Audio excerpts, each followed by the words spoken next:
बिस्मिल्लाहिर्रहमानिर्रहीम। अस्सलामुअलैकुम। कैसे हैं आप सब लोग? उम्मीद करती हूँ बिल्कुल ठीक होंगे। तो जी आज हमारे किचन में बन रहा है बहुत ज़बरदस्त अंडों का खागीना, जो दिखने में मगज़ मसाला से कम नहीं होता है और खाने में तो इतना लाजवाब होता है कि जो भी खाएगा ना वो उँगलियां चाटता रह जाएगा। बहुत क्विकली रेसिपी बनती है, कोई ज़्यादा टाइम नहीं हो लगता इसमें, कोई बहुत ज़्यादा इंग्रेडिएंट्स नहीं होते, सिंपल सा तरीका है, लेकिन इसमें कुछ ऐसे स्टेप्स होते हैं जिसके जो इसको स्पेशल बनाते हैं। तो जी आपने ये रेसिपी स्किप नहीं करनी है अगर आप चाहते हैं कि आपका परफेक्ट हागीना बने।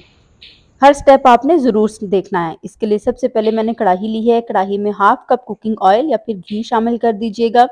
मैंने यहाँ पे ज़्यादा तेज़ गरम नहीं किया था, बल्कि मैंने गरम बहुत किया ही नहीं था। उसकी रीज़न ये थी कि जो मेरा स्टोव है ना यहाँ पे, इसमें बहुत ज़्यादा गरम हो जाता है चीज़ें, फिर इसमें जलने का खतरा होता है। सो मैंने इसमें बहुत लाइट सा गरम करके इसमें चीज़ें अगली शामिल कर दी थी। आपको ऐसे फील होगा कि शायद मैं ठंडे ऑयल में डाल रही हूँ, लेकिन ठंडा ऑयल हरगिज़ नहीं है।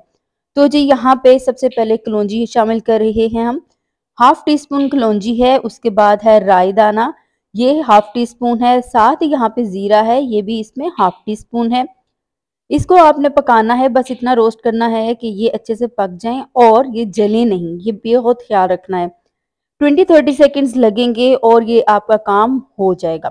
इसके बाद आपने इसमें प्याज शामिल करना है, एक बड़े साइज की और एक दरमियाने बल्कि सॉरी छोटे साइज की प्याज है। इसको बारीक बारीक चॉप करके आपने इसमें शामिल कर देना और इसको अच्छी तरह से पकाना है। लेकिन आपने इसको गोल्डन ब्राउन नहीं करना, जस्ट इसको पकाना होता है। गोल्डन ब्राउन कभी भी इसमें नहीं किया जाता है। ये देखें जी, ये हमारा प्याज जो है पक चुका है, ये मैंने आपको दिखा भी दिया है। अब यहाँ पे हम शामिल करेंगे टमाटर। टमाटर यहाँ पे एक बड़े साइज का आपने टमाटर शामिल करना है। काफी बड़ा साइज था टमाटर का, मैं ग्रामेज जो है ना वो मैंने नहीं की थी, जस्ट मैं यहाँ पे आपको बता रही हूँ काफी बड़ा साइज था। हल्का हल्का सा पानी, बिल्कुल 2 से 3 टेबल स्पून आपने शामिल करना है और इसको कवर करके इतनी देर पकाइएगा कि जो टमाटर हैं ये अच्छे से गल जाएं, सॉफ्ट हो जाएं। मैंने इसको तकरीबन 5 मिनट पकाया था और 5 मिनट बाद टमाटर आप देखें बहुत अच्छे से यहाँ पे सॉफ्ट हो चुके हुए हैं। हल्का हल्का आप इसको मैश करेंगे चम्मच से, तो चम्मच से ही इजीली मैश हो जाएगा। ये आपको मैं मैश करके भी यहाँ पे दिखा देती हूँ। ये देखें कितने अच्छे तरीके से यहाँ पे मैश हो रहा है। यहाँ पे मेरी आपसे रिक्वेस्ट है कि प्लीज रेसिपी को लाइक कर दीजिएगा और शेयर जरूर कीजिएगा। अब यहाँ पे हम शामिल कर रहे हैं नमक 1 टीस्पून या फिर अकॉर्डिंग टू टेस्ट। कुटी हुई लाल मिर्च इसमें हाफ टी स्पून शामिल कर रहे हैं। कश्मीरी लाल मिर्च भी मैंने शामिल की थी हाफ टी स्पून। हल्दी यहाँ पे 1/4 टीस्पून, धनिया पाउडर 1 टीस्पून और जीरा पाउडर 1 टीस्पून मैंने इसमें शामिल किया है। याद रखिएगा हल्दी इसमें हमने बहुत ज्यादा शामिल बिल्कुल नहीं करनी है, वरना इसका कलर येलोइश की तरफ चला जाता है। और कश्मीरी लाल मिर्च ये जो मैं शामिल की थी ये भी यहाँ पे ऑप्शनल है। यहाँ पे जो है ना शो नहीं हो सका था कश्मीरी लाल मिर्च का ना, उसमें वो कैप्चर नहीं हो सका था एक्चुअली, इस वजह से आपको लग रहा होगा कि नहीं ऐड की है, मैंने इसमें ऐड की है।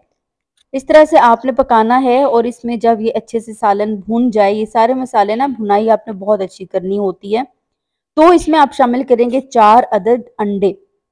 इस तरह से अंडे शामिल कर दीजिएगा। और यहाँ पे बहुत इंपॉर्टेंट स्टेप आता है जो इसको खास बनाता है कि आपने अभी इसको हिलाना नहीं है। 2 से 3 मिनट बिल्कुल हल्की आंच करके कवर करके रख दीजिएगा और इसमें क्या होगा कि अंडे पक जाएंगे।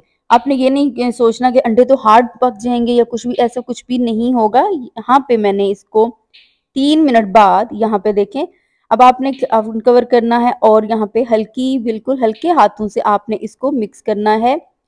और अब आता है एक और पॉइंट, इसमें आपने इसको बहुत छोटा छोटा मैश नहीं कर देना है, आपने इसको मोटा मोटा रखना है, जैसे आप मगज फ्राई खाते हैं ना इस तरह से। ये देखें यहाँ पे ये बड़े बड़े चंक्स में होना चाहिए, छोटा नहीं होना, मैश नहीं होना है।